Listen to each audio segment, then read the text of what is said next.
പലരും വണ്ടി വാങ്ങിച്ചിട്ട് ഷോറൂമിൽ നിന്ന് എടുത്ത് വീട്ടിലോട്ട് എത്തുന്നതിന് മുമ്പ് തന്നെ വണ്ടി വഴി വെച്ച് ഓഫായിട്ട് പിന്നെ സ്റ്റാർട്ടാവാത്ത അവസ്ഥകളൊക്കെ വന്നിട്ടുണ്ടായിരുന്നു.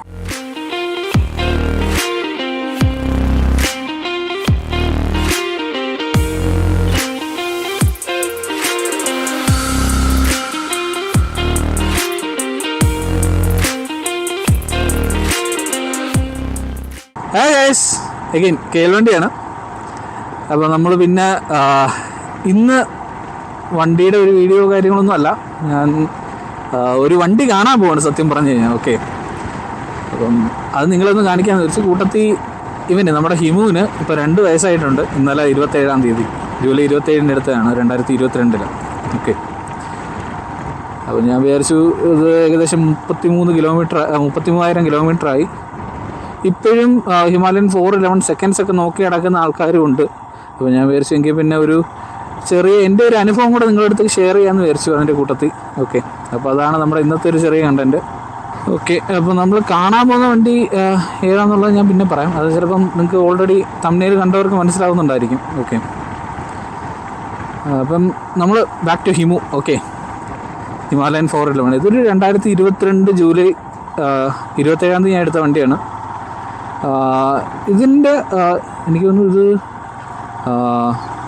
ഏപ്രിൽ മാസം മാനുഫാക്ചർ ചെയ്തൊരു വണ്ടിയാണ് ഈ സാധനം. ഓക്കെ, അപ്പം ഇവനെ ഞാൻ എടുക്കുന്ന സമയത്ത് സത്യത്തിൽ അന്ന് നമ്മുടെ ഈ ചിപ്പ് മാനുഫാക്ചറിങ് ഭയങ്കര പ്രശ്നമായിട്ടൊരു സമയമായിരുന്നു, കൊറോണ കാരണം. അത് കാരണം റോയൽ എൻഫീൽഡ് വരെ ഇതിൻ്റെ കൂടെ വരുന്ന മറ്റേ ട്രിപ്പർ നാവിഗേഷൻ മൊത്തത്തിൽ എടുത്ത് വന്നിട്ട് അതൊരു ഓപ്ഷണൽ ഫീച്ചർ ആക്കുന്ന പരിപാടിയായിരുന്നു, ആ ഒരു സമയമായിരുന്നു. ഓക്കെ, പക്ഷെ അന്നേരം എനിക്ക് ട്രിപ്പർ നാവിഗേഷൻ വേണം എന്നുണ്ടായിരുന്നു, പക്ഷെ ആ സമയത്ത് കിട്ടാനും പാടായിരുന്നു. അങ്ങനെ ഞാൻ നോക്കി വന്നപ്പോൾ അവർ പറഞ്ഞു യാർഡിൽ ഒരെണ്ണവും കൂടെ ബാക്കിയുണ്ടായിരുന്നു, ഈ ലേക്ക് ബ്ലൂ കളർ.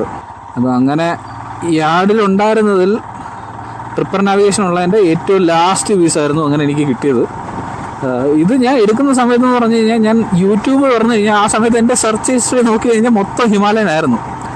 ആ സമയത്ത് ഞാൻ ഇതിനെ കുറേ ടെസ്റ്റ് ഡ്രൈവിന് വേണ്ടി ഞാൻ നോക്കിയിരുന്നു, പക്ഷേ എനിക്ക് ടെസ്റ്റ് ഡ്രൈവിന് അന്ന് വണ്ടികളൊന്നും കിട്ടുന്നില്ല. കാരണം ഓൾറെഡി അത് ഏകദേശം കുറച്ച് വർഷങ്ങളായല്ലോ, അതുകൊണ്ട് അവർക്ക് ടെസ്റ്റ് ഡ്രൈവ് വണ്ടികൾ എങ്ങുമില്ല.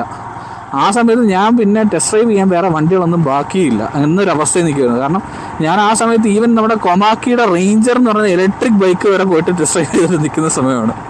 പക്ഷെ അതൊന്നും ഞാൻ വീഡിയോസൊന്നും പോസ്റ്റ് ചെയ്തില്ല. നമ്മുടെ എക്സ്പൾസ്, നമ്മുടെ പിന്നെ ഹൈനസ് ഇറങ്ങിയ സമയമായിരുന്നു അത്, പിന്നെ CB 200X, അങ്ങനെ ആ ഒരു പർട്ടിക്കുലർ ഒരു 2 lakhs തൊട്ട് മുകളിലോട്ടൊരു 3 lakhs വരെ പോകുന്ന എല്ലാ അഡ്വഞ്ചർ ബൈക്സും ഞാൻ ആ സമയത്ത് ടെസ്റ്റ് ചെയ്തിട്ടുണ്ടായിരുന്നു. നമ്മുടെ ഇത് KTM-ൻ്റെ അഡ്വഞ്ചർ ഒഴിച്ച് ബാക്കിയെല്ലാം, ഈവൻ നമ്മുടെ ST-യുടെ അഡ്വഞ്ചർ ഞാൻ ആ സമയത്ത് റിവ്യൂ ചെയ്തിരുന്നു. ഓക്കെ, റിവ്യൂ ചെയ്തെന്നല്ല, ടെസ്റ്റ് ഡ്രൈവ് ചെയ്തിരുന്നു. ഓക്കെ, അതന്ന് ഇറങ്ങിയതേ ഉള്ളായിരുന്നു ആ സമയത്ത്. അപ്പം ഞാൻ വണ്ടി സത്യത്തിൽ ബുക്ക് ചെയ്യുന്നത് ഡിസംബർ മാസമാണ്. അതായത് 2021 ഡിസംബറിലാണ് ഞാൻ വണ്ടി കൊണ്ടുവന്ന് 5000 രൂപ അടച്ച് വണ്ടി ബുക്ക് ചെയ്യുന്നത്. ഓക്കെ, അപ്പം പിന്നെ ഞാൻ കാത്തിരുന്നതിൻ്റെ ഒരു റീസൺ എന്ന് പറഞ്ഞാൽ എനിക്ക് എൻ്റെ ഇനിഷ്യൽസ് BS എന്നുള്ളതാണ്. അന്നേരം എനിക്ക് KL02 BS തന്നെ നമ്പർ പ്ലേറ്റ് വേണമെന്നുണ്ടായിരുന്നു. അങ്ങനെ അതുകൊണ്ടാണ് ഞാൻ സത്യത്തിൽ കുറച്ച് നാളും കൂടെ വെയിറ്റ് ചെയ്യാമെന്ന് വിചാരിച്ചുകൊണ്ടിരുന്നത്. ആ സമയത്ത് എനിക്കൊന്ന് BR ആയിരുന്നു ഓടിക്കൊണ്ടിരുന്നത്. അപ്പോൾ എനിക്ക് BS വരെ വെയിറ്റ് ചെയ്യണം. ഞാൻ എടുക്കാൻ വെച്ചിരുന്ന നമ്പർ എന്ന് പറയുന്നത് 1971 എന്നുള്ളതാണ്. കാരണം എൻ്റെ മൊബൈലിൻ്റെ അവസാനത്തെ നമ്പർ 1971 ആയതുകൊണ്ട് ഞാൻ അത് എടുക്കാമെന്ന് വിചാരിച്ചിട്ടുണ്ട്. പക്ഷേ അവസാനം ന്യൂമറോളജി വെച്ച് നോക്കുമ്പോഴത്തേക്ക് എനിക്കത് പറ്റില്ല എന്ന് പറഞ്ഞുകൊണ്ടാണ് ഞാൻ പിന്നെ വേറെ നമ്പറിലോട്ട് നോക്കാമെന്നുള്ള രീതി വന്നത്. അപ്പോൾ ഞാൻ ഏകദേശം BS തുടങ്ങി. അന്നേരം പിന്നെയും എനിക്ക് കൂട്ടുമ്പോൾ 5 വരുന്ന നമ്പർ വേണം. ഓക്കെ, ശരി. അപ്പം എനിക്ക് 2 ഓപ്ഷൻ ഉണ്ടായിരുന്നു. ഒന്ന് 0095, അതായത് ഞാൻ ജനിച്ചത് 95-ലാണ്. അപ്പം എനിക്ക് 1995 എടുക്കാൻ പറ്റില്ല, കാരണം അത് 6 ആയി പോകും നമ്പർ. അപ്പം ഞാൻ 0095 എടുക്കാമെന്ന് വിചാരിച്ചു. പിന്നെ ഒരു ഓപ്ഷൻ ഉണ്ടായിരുന്നു 1409 ആണ്. അതാണെന്ന് പറയുന്നത് ഞാൻ ജനിച്ച ദിവസവും മാസവും കൂടെ വെച്ചിട്ട് സെപ്റ്റംബർ 14 എന്നുള്ള രീതിയിൽ. അപ്പോൾ അതും ഞാൻ നോക്കുമ്പോഴത്തേക്ക് പിന്നെ അത് വണ്ടി കിട്ടണമെങ്കിൽ പിന്നെ ഒരു കുറച്ച് നാൾ എടുക്കും. ഓൾറെഡി ഞാനിത് ബുക്ക് ചെയ്തിട്ട് കുറേ നാളായി. പിന്നെ എനിക്ക് 2-3 ആഴ്ചയും കൂടെ ക്ഷമിക്കാനുള്ളൊരു ഇതില്ലായിരുന്നു. അതുകൊണ്ടാണ് പിന്നെ 0095 തന്നെ സ്റ്റിക്ക് ഓൺ ചെയ്തിട്ട് ഞാനത് എടുക്കാമെന്നുള്ളൊരു ഇത് വന്ന് ഞാൻ ആ നമ്പർ ബുക്ക് ചെയ്തു, അങ്ങനെ എടുത്തതാണ്. ഓക്കെ, അന്നേരം ഞാൻ അങ്ങനെ 27-ാം തീയതി എടുക്കുന്ന സമയത്ത് തന്നെ ഓൾറെഡി വണ്ടിയിൽ കുറച്ച് കാര്യങ്ങൾ അഡീഷണൽ ആയിട്ട് ഞാൻ കയറ്റിയിട്ടുണ്ടായിരുന്നു. എന്ന് പറയുമ്പോഴത്തേക്കും നമ്മുടെ ഹാൻഡ് ഗാർഡ്, പിന്നെ ഇതിനകത്ത് ബോബോയുടെ ചാർജർ വെച്ചത് ഫ്രം ഡേ 1 ഉള്ളതാണ്. പിന്നെ അതാണെങ്കിൽ നമ്മുടെ ഓട്ടോ എഞ്ചിനീയറുടെ ക്രാഷ് കാർഡ്. ഞാൻ അതൊക്കെ ഡെലിവറിക്ക് തലേന്ന് ഞാൻ കൊണ്ടുവന്ന് ഷോറൂമിൽ കൊടുത്തിട്ട് പറഞ്ഞു എനിക്കിത് എടുക്കുമ്പോൾ തന്നെ അത് ഫിക്സ് ചെയ്ത് കിട്ടണം എന്നുള്ള രീതിയിൽ ഞാൻ പറഞ്ഞു വെച്ചിരുന്നൊരു കാര്യമാണ്. പിന്നെ വന്നിട്ട് നമ്മുടെ പാനിയേഴ്സിൻ്റെ സാഡിൽ സ്റ്റേ. അപ്പോൾ ഇങ്ങനെയുള്ള കുറച്ച് കാര്യങ്ങളൊക്കെ ഫ്രം ഡേ 1 തന്നെ ഈ വണ്ടിക്കകത്ത് ഞാൻ ചെയ്തു വെച്ചൊരു കാര്യമാണ്. കാരണം അതൊക്കെ എനിക്ക് ആവശ്യം വരുമെന്നുള്ള എന്തായാലും ഞാൻ ഉറപ്പായിരുന്നു. കാരണം ഞാൻ വണ്ടി എടുക്കുന്ന സമയത്ത് ഇതും കൊണ്ട് ഒരു ലോങ് ടൂറിങ് ഞാൻ പ്ലാൻ ചെയ്തിട്ടാണ് സത്യത്തിൽ ഈ വണ്ടിയിലോട്ട് ഞാൻ അവസാനം എത്തിയത്. പക്ഷെ ഞാൻ ആ സമയത്ത് സത്യത്തിൽ വർക്ക് ചെയ്തുകൊണ്ടിരുന്ന പഞ്ചാബിലുള്ളൊരു കമ്പനിക്ക് വേണ്ടിയായിരുന്നു. അപ്പം ഞാൻ കൂടുതൽ സമയം വീട്ടിൽ തന്നെ ആയിരുന്നു. അന്ന് വർക്ക് ഫ്രം ഹോം ആയിരുന്നു. പിന്നെ ഇടയ്ക്കിടയ്ക്ക് ഞാൻ പഞ്ചാബിൽ പോകുമ്പോഴും ഞാൻ ഫ്ലൈറ്റ് എടുത്തിട്ട് നേരെ ഓഫീസിൽ പോകും. അവിടെ കുറച്ച് ആൾ വർക്ക് ചെയ്യും, എന്നിട്ട് തിരിച്ചു വരും. അപ്പം ഇതും ഡെയിലി വർക്കുള്ളത് കാരണം പിന്നെയും നമ്മൾ വീട്ടിൽ നിൽക്കുമ്പോൾ അങ്ങനെ ട്രിപ്പ് പോകുന്ന ഒരു മെൻറ്റാലിറ്റി എനിക്ക് അന്നേരം ഇല്ലായിരുന്നു. കാരണം അതുകൊണ്ട് തന്നെ അത് ഫസ്റ്റ് 6 months കൊണ്ട് ഞാൻ ആകെപ്പാടെ ഓടിയത് 2200 കിലോമീറ്റർ ആയിരുന്നു. അങ്ങനെ ഇരിക്കുമ്പോഴാണ് ഞാൻ കമ്പനി മാറുന്നതും ബാംഗ്ലൂരുള്ള കമ്പനിയോട് വരാൻ വേണ്ടിയുള്ള സെറ്റപ്പ് എല്ലാം ആയി. അപ്പം 6 മാസത്തിന് ശേഷം ഒരു നീണ്ട ലോങ് ട്രിപ്പ് എന്ന് പറയുന്നത് അതും എൻ്റെ ഒറ്റയ്ക്കുള്ള സോളോ ട്രിപ്പ് ആയിരുന്നത്, ബാംഗ്ലൂരോട്ട് വരുന്നത്. അതിനുശേഷം പിന്നെ ഈ വണ്ടി ഓടുന്നതിനൊരു കൈയും കണക്കുമില്ലായിരുന്നു സത്യം പറയാലോ. കാരണം അന്ന് ഞാൻ താമസിക്കുന്ന സ്ഥലത്ത് നിന്ന് ഓഫീസിലോട്ട് അത്യാവശ്യം നല്ല ദൂരമുണ്ട്. ഒരു 10-30 കിലോമീറ്റർ അടുപ്പിച്ചുണ്ടായിരുന്നു. ഞാൻ താമസിക്കുന്ന ഇലക്ട്രോണിക് സിറ്റിയിലും അന്നത്തെ എൻ്റെ ഓഫീസ് എന്ന് പറയുന്നത് ബലന്തൂരുമാണ്. അപ്പം ആ ഒരു മെയിൻ ഫ്ലൈ ഓവർ ഉണ്ട് ഇവിടുത്തെ. അന്നേരം ആ ഫ്ലൈ ഓവർ തന്നെ ഒരു 10-15 കിലോമീറ്റർ ഉണ്ട്. പിന്നെ ബലന്തൂരോട്ട് എന്ന് പറയുമ്പോഴത്തേക്ക് അത്യാവശ്യം നല്ല ട്രാഫിക്കും ഉണ്ട്. അപ്പോൾ എനിക്ക് ഡെയിലി തന്നെ ഒരു 10-50 കിലോമീറ്റർ എങ്ങനെയായാലും വണ്ടി ഓടുന്നുണ്ടായിരുന്നു. അപ്പോൾ പിന്നെ ഓഡോമീറ്റർ തിരിയുന്നതിന് ഒരു കൈ കണക്കില്ലാത്ത രീതിയിലായിരുന്നു തിരിയാൻ തുടങ്ങിയത്. എൻ്റെ ഒരു ഫസ്റ്റ് ഇയറിൽ തന്നെ ഞാൻ ഏകദേശം 10-15,000 കിലോമീറ്റർ ഞാൻ ക്ലോക്ക് ചെയ്തിരുന്നു.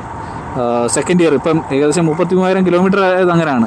സെക്കൻഡ് ഇയറിലും ഇപ്പം ഏകദേശം 18,000 കിലോമീറ്റർ ആയിട്ടുണ്ട്. അങ്ങനെയാണ് 33 ആയത്, 15-ഉം 18-ഉം. അപ്പോൾ ഞാൻ പറഞ്ഞു വന്നത് നമ്മുടെ ഇഷ്യൂസിനെ പറ്റിയിട്ടായിരുന്നു. അപ്പോൾ ഞാൻ ഈ വണ്ടി എടുക്കുന്ന സമയത്ത്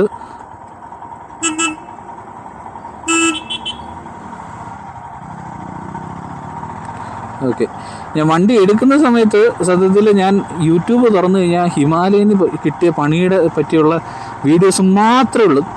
പിന്നെ അതേ കണക്കുള്ള വീഡിയോസ് മാത്രം. എനിക്ക് വീട്ടിലും പറയാൻ പറ്റുന്നില്ല. കാരണം ഞാൻ എന്തായാലും ബുക്ക് ചെയ്ത് എടുക്കാമെന്നുള്ളൊരു മെൻറ്റാലിറ്റി നിൽക്കുകയാണ്. അന്നേരം ഇത്രയും പ്രശ്നമുള്ള ഒരു വണ്ടിയാണ് എടുക്കാൻ പോകുന്നത് വീട്ടിലൊക്കെ അറിഞ്ഞു കഴിഞ്ഞാൽ അത് ആകെ സീനാവും. വെറുതെ പൈസ കളഞ്ഞിട്ട് അത്രയും പൈസ കളഞ്ഞിട്ട് കൊണ്ട് നീ വണ്ടി എടുക്കണ്ടെന്നേ വീട്ടിൽ പറയത്തുള്ളൂ, അത് ഉറപ്പാണ്. അത് പക്ഷേ സത്യം പറഞ്ഞു കഴിഞ്ഞാൽ 2021 ബാച്ചിനൊക്കെ അത്യാവശ്യം നല്ല പ്രശ്നം വന്നുകൊണ്ടിരുന്ന ഫ്യൂസിൽ നിന്ന് പണി കിട്ടുന്നുണ്ടായിരുന്നു. നമ്മുടെ പല യൂട്യൂബേഴ്സിൻ്റെയും വീഡിയോയിൽ അത് പറഞ്ഞുകൊണ്ടിരുന്ന കാര്യം മെയിൻ ഇഷ്യൂ ഫ്യൂസ് തന്നെയായിരുന്നു. പലരും വണ്ടി വാങ്ങിച്ചിട്ട് ഷോറൂമിൽ നിന്ന് എടുത്ത് വീട്ടിലോട്ട് എത്തുന്നതിന് മുമ്പ് തന്നെ വണ്ടി വഴി വെച്ച് ഓഫായിട്ട് പിന്നെ സ്റ്റാർട്ടാവാത്ത അവസ്ഥകളൊക്കെ വന്നിട്ടുണ്ടായിരുന്നു. പലർക്കും അങ്ങനെ കുറേ പണികൾ കിട്ടുന്നുണ്ടായിരുന്നു. അന്നേരം ഫ്യൂസിൻ്റെ ഇഷ്യൂ ഒക്കെ ഉണ്ടായിരുന്നു. പക്ഷേ 2022 ബാച്ചിൽ ആ പ്രശ്നങ്ങളൊന്നും അങ്ങനെ വലിയ പ്രശ്നങ്ങളേ ഇല്ലായിരുന്നു. ഏകദേശം എനിക്കൊന്ന് ഹിമാലയൻ ഒന്ന് സ്റ്റേബിൾ ആയത് 2022 ബാച്ച് തുടക്കം തൊട്ടാണെന്ന് തോന്നുന്നു. പിന്നെ ഇതിനകത്ത് പിന്നെ അത് എല്ലാ വണ്ടിക്കും ഉള്ള ഒരു മെയിൻ ഇഷ്യൂ എന്ന് പറയുമ്പോഴത്തേക്ക് തന്നെ ഇതിൻ്റെ എൻജിൻ നോയ്സ് ആണ്. അതിനി പലരും എൻജിൻ ഓയിലൊക്കെ മാറ്റിയിട്ട് കുറച്ചിട്ടുണ്ട്. ഞാനും ഇടയ്ക്കൊരിക്കൽ ഗ്രേഡ് കൂടിയ എൻജിൻ ഓയിൽ ഒഴിച്ചാൽ അതൊന്ന് കുറച്ചതാണ്. ഒരു സെക്കൻഡ്, ഈ ട്രാഫിക് ഒന്ന് കഴിഞ്ഞിട്ട് ബാക്കി ഞാൻ പറയാം. അപ്പം ഞാൻ പറഞ്ഞു വന്നുകൊണ്ടിരുന്നത് എൻജിൻ നോയ്സിനെ പറ്റിയിട്ടായിരുന്നു. ഓക്കെ, അപ്പം എൻജിൻ ഓയിൽ മാത്രമല്ല, വണ്ടി ഒന്ന് ഓടി ഒന്ന് ചൂടായി എൻജിൻ ഓയിൽ എല്ലായിടും ഒന്ന് എത്തിയതിന് ശേഷം എനിക്കൊന്ന് കമ്പനി ഓയിലായാലും ആണെങ്കിലും വലിയ നോയ്സ് വരുന്നില്ല. അല്ലെന്നുണ്ടെങ്കിൽ എന്തെങ്കിലും കരടൊക്കെ കയറി കഴിഞ്ഞാൽ മാത്രമേ ഉള്ളൂ അങ്ങനെ എൻജിൻ നോയ്സ് ഞാൻ കേട്ടിട്ടുള്ളത്. ഇതിനായാലും ഞാൻ ഇപ്പോഴും ഉപയോഗിക്കുന്നത് കമ്പനി ഓയിൽ തന്നെയാണ്. ഞാൻ അങ്ങനെ ഇടയ്ക്ക് 1-2 പ്രാവശ്യം മാത്രമേ ഞാൻ കാസ്ട്രോളിലോട്ട് ഞാൻ മാറിയിട്ടുള്ളായിരുന്നു. പിന്നെ എനിക്ക് കിട്ടിയിട്ടുണ്ടായിരുന്ന ഒരു മേജർ ഇഷ്യൂ എന്ന് പറയുമ്പോൾ തന്നെ നമ്മുടെ ഈ ഇഷ്യൂ വേറെ ആർക്കും ഞാൻ പറഞ്ഞു കേട്ടിട്ടില്ല കേട്ടോ. എനിക്ക് മാത്രം പ്രത്യേകം പണി ചിറക്കി കണക്കുള്ളൊരു ഇഷ്യൂ ആണ് സംഭവം. നമ്മുടെ സൈലൻസറും സ്വിങ്ങാമും തമ്മിലുള്ള ഡിസ്റ്റൻസ് അടുത്തിട്ട് മീൻസ് ആ ഡിസ്റ്റൻസ് കുറഞ്ഞപ്പോഴത്തേക്ക് എൻ്റെ സൈലൻസറിൻ്റെ മുകളിലുള്ള ഹീറ്റ് ഷീൽഡ് വന്നിട്ട് സ്വിങ്ങാമിൽ ഉരയ്ക്കുന്ന ഒരു സൗണ്ട് ഉണ്ടായിരുന്നു. എന്ന് വെച്ച് കഴിഞ്ഞാൽ നമ്മൾ ഗട്ടറിലൊക്കെ ചാടി കഴിഞ്ഞാൽ അന്നേരം ഒരു മെറ്റൽ ഉരയുന്ന കണക്കുള്ള ഭയങ്കര സൗണ്ടുണ്ട്. കാരണം സ്വിങ്ങാമും ആ മെറ്റൽ ഷീൽറ്റും കൂടെ ആണല്ലോ വന്ന് ഇടിക്കുന്നത്. അപ്പോൾ അതിൻ്റെ നല്ലൊരു സൗണ്ട് ഉണ്ടായിരുന്നു. അപ്പോൾ എനിക്ക് ഭയങ്കര ഇഷ്യൂ വരുന്നത് ഈ ഇടയ്ക്കാണ് എനിക്കൊന്ന് സോൾവ് ആയി കിട്ടിയത്. പിന്നെ ഇതിനകത്ത് അടുത്ത പണി എന്ന് പറയുമ്പോഴത്തേക്ക് എൻ്റെ ഇൻസ്ട്രുമെൻറ്റ് ക്ലസ്റ്റർ, ഇതിപ്പോൾ 3ാമത്തെ ഇൻസ്ട്രുമെൻറ്റ് ക്ലസ്റ്ററാണ് ഇതിനകത്ത് ഇരിക്കുന്നത്. മഴ പെയ്യാൻ തുടങ്ങി കേട്ടോ ചെറുതായിട്ട്. ഓക്കെ, 3 വാറണ്ടി തന്നെ മാറ്റി കിട്ടി. പക്ഷെ എന്നാലും എനിക്ക് 2ാമത്തെ വലിയ കുഴപ്പമില്ലായിരുന്നു. അത് സത്യത്തിൽ പണി അറിഞ്ഞുകൂടാത്തവൻ എന്താണ് പ്രശ്നമെന്ന് അറിഞ്ഞുകൂടാതെ എടുത്ത് വെച്ച് മാറ്റിയതാണ്. ഇല്ലായിരുന്നുണ്ടായിരുന്നെങ്കിൽ ആ ഇൻസ്ട്രുമെൻറ്റ് ക്ലസ്റ്റർ 2ാമത് മാറ്റേണ്ട ആവശ്യം എനിക്കില്ലായിരുന്നു. കാരണം അന്നത്തെ എൻ്റെ ഇഷ്യൂ എന്ന് പറയുമ്പോഴത്തേക്ക് ഈ പെട്രോളിൻ്റെ ലെവൽ അറിയാനുള്ളൊരു സെൻസർ നമ്മുടെ പെട്രോൾ ടാങ്കിനകത്തുണ്ടല്ലോ, അത് കംപ്ലൈൻറ്റ് വന്നിട്ട് എനിക്കിത് മീറ്റർ എഫിലോട്ട് പോകില്ല. അങ്ങനൊരു കംപ്ലൈൻ്റ് ആയിരുന്നു. പക്ഷേ ഈ ഭ്രാന്തം വിചാരിച്ചു എൻ്റെ കൺസോളിൻ്റെ കുഴപ്പമാണെന്ന് പറഞ്ഞിട്ട് കൺസോൾ മാറ്റിയിട്ടുണ്ടായിരുന്നു. അത് 2ാമത് പ്രാവശ്യം മാറ്റേണ്ട ഒരു ആവശ്യമില്ല. ഇല്ലായിരുന്നെങ്കിൽ ഞാൻ ഒറ്റ പ്രാവശ്യം ഞാൻ കൺസോൾ മാറേണ്ട ആവശ്യമുണ്ടായിരുന്നുള്ളൂ. പക്ഷേ ഇപ്പോൾ എന്തായാലും 2 പ്രാവശ്യം മാറിയിട്ടുണ്ട്. അത് മാറ്റി തന്നു, വാറണ്ടി തന്നെ ആയതുകൊണ്ട് വലിയ കുഴപ്പമൊന്നുമില്ല. പിന്നെ ഇതിൻ്റെ ബാക്കിലത്തെ ഷോക്ക് ഞാൻ 1 പ്രാവശ്യം മാറിയിട്ടുണ്ടായിരുന്നു. അന്ന് ഞാൻ എവിടെയോ ഒരു ട്രിപ്പിന് പോയിട്ട് വന്നു കഴിഞ്ഞപ്പോഴത്തേക്ക് എനിക്കൊന്ന് കുറച്ചും കൂടെ എൻ്റെ ഷോക്ക് ഇരിക്കുന്നതായിട്ട് എനിക്ക് തോന്നി. കാരണം ഇരുന്ന് കഴിയുമ്പോഴത്തേക്കും ഭയങ്കരമായിട്ട് അങ്ങ് താഴ്ന്നു പോകുന്നതാണ് എനിക്ക് തോന്നി. അപ്പോൾ അതങ്ങനെ കൊണ്ടുവന്ന് ആ ഷോക്ക് കംപ്ലീറ്റ് ആയിട്ട് ഞാൻ അതൊന്ന് റീപ്ലേസ് ചെയ്തിട്ടുണ്ട്. അതും വാറണ്ടി തന്നെ മാറി കിട്ടിയിട്ടുണ്ട് ഇതെല്ലാം. പിന്നെ എനിക്ക് കിട്ടിയൊരു പണി എന്ന് പറയുമ്പോഴത്തേക്ക് നമ്മൾ വണ്ടി പർച്ചേസ് ചെയ്ത സമയത്ത് എൻ്റെ അടുത്ത് പറയുന്നുണ്ടായിരുന്നു ഈ എക്സ്റ്റൻഡ് വാറണ്ടി എടുക്കുന്നതിനെ പറ്റി 5000 രൂപയുള്ളൂ. ഞാനത് എടുക്ക് എന്നൊരു വാക്ക് ഞാൻ ഷോറൂമുകാരോട് ഞാൻ പറഞ്ഞിരുന്നു. പക്ഷേ അവർ ബില്ല് ചെയ്തപ്പോൾ അത് ബില്ല് ചെയ്തില്ല. അപ്പോൾ എൻ്റെ ധാരണയിൽ ഞാൻ പറഞ്ഞല്ലോ ഓൾറെഡി എനിക്ക് വേണം എക്സ്റ്റൻഡ് വാറണ്ടി, റോഡ് സൈഡ് അസിസ്റ്റൻസും വേണം എന്ന് പറഞ്ഞിട്ടുള്ളതുകൊണ്ട് അതുണ്ടെന്നുള്ള ഒരു വിചാരമായിരുന്നു എൻ്റെ മനസ്സിലുണ്ടായിരുന്നത്. അപ്പോൾ എക്സ്റ്റൻഡ് വാറണ്ടി ഉണ്ടല്ലോ. അപ്പോൾ അത് ഈ 30,000 കിലോമീറ്റർ അടുക്കാറായപ്പോഴാണ് പക്ഷെ ഞാൻ അറിയുന്നത്. മീൻസ് ഇവിടുത്തെ ബാംഗ്ലൂരുള്ള കമ്പനി സ്റ്റോറിലുള്ള ഒരു പയ്യൻ എൻ്റെ അടുത്ത് പറഞ്ഞു, അത് സാർ ഇത് എക്സ്റ്റൻഡ് വാറണ്ടി ഇല്ല, എക്സ്റ്റൻഡ് വാറണ്ടി എടുക്കുന്നു. ഞാൻ പറഞ്ഞു ഇല്ല, അന്നേരം എക്സ്റ്റൻഡ് വാറണ്ടി ഉണ്ടല്ലോ. പറഞ്ഞു അവരുടെ സിസ്റ്റത്തിൽ കാണിക്കുന്നില്ല എന്ന് പറഞ്ഞു. ഞാൻ അങ്ങനെ ഉടനെ വീട്ടിൽ വിളിച്ചു പറഞ്ഞു, അതിൻ്റെ ബില്ലിൻ്റെ എല്ലാം ഫോട്ടോ എടുത്ത് അയപ്പിച്ചു. ഞാൻ അങ്ങനെ നോക്കിയപ്പോൾ ഉണ്ട് അതിനകത്ത് എക്സ്റ്റൻഡ് വാറണ്ടി അടിച്ചിട്ടില്ല.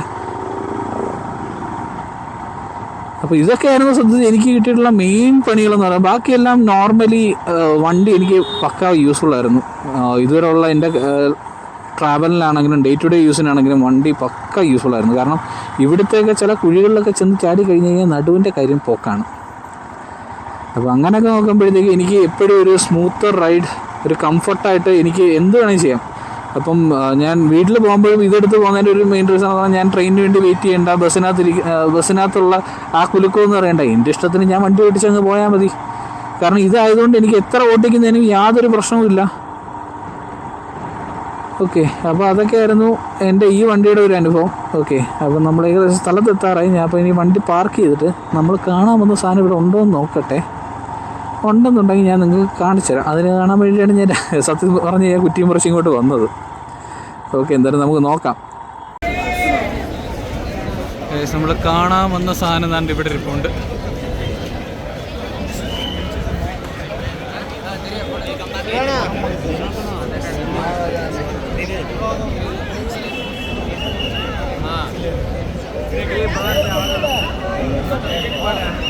കണ്ടവർക്ക് മനസ്സിലായി കാണുമായിരിക്കും സാധനം എന്താണെന്ന് പറയുന്നത്. ഇവിടെ കൽക്കിയിലെ വണ്ടിയാണ് കേട്ടോ.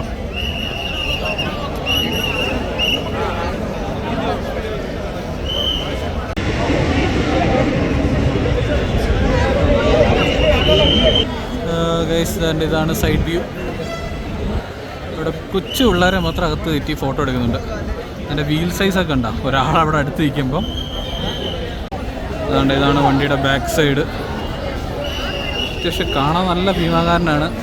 ചില സ്ഥലങ്ങളിൽ ഇത് പക്ഷേ കൊണ്ടുവന്ന് വെച്ചപ്പോൾ അവിടെ സ്റ്റാർട്ട് ചെയ്ത് കാണിച്ചായിരുന്നു. ഇന്നിവിടെ ഉണ്ടോ എന്ന് എനിക്കറിയില്ല. ഇന്ന് ഇവിടുത്തെ ലാസ്റ്റ് ഡേ കൂടാണ്.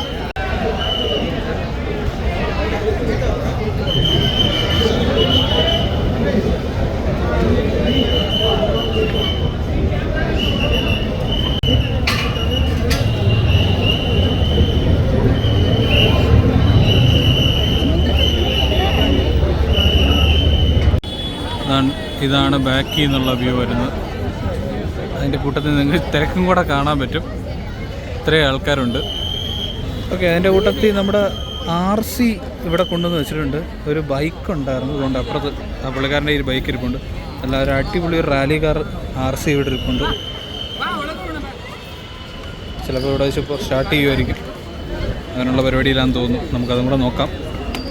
അതുകൊണ്ട് അപ്പുറത്ത് വേറൊരു RC ബൈക്ക് എന്തായാലും സ്റ്റാർട്ട് ചെയ്യാൻ പോകാമെന്ന് തോന്നുന്നു. ഇവിടെ ഒരു ചെറിയ ഫോട്ടോഷൂട്ടൊക്കെ നടക്കുന്നുണ്ട്. ആഹാ, കൊള്ളാലോ സാധനം.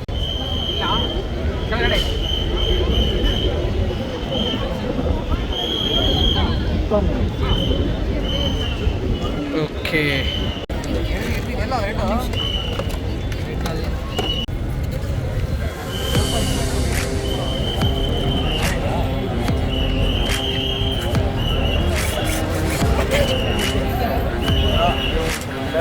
ఇక్కడ సైడ్ ఉందండి.